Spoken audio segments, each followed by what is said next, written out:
ওঠো সাজিদ, আজ তোমার রোজা রাখতে হবে না?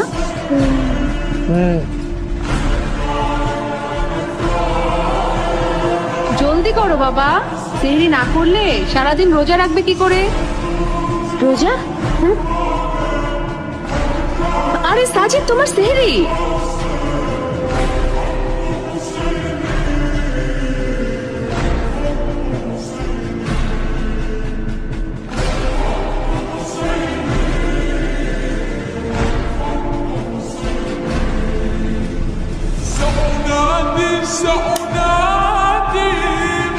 ভুলে গেছো? জলদি করো, সেহরির সময় হয়ে গেছে। এখন সেহরি না করলে সারাদিন রোজা লাগবে কি করে? কাঁদছো কেন?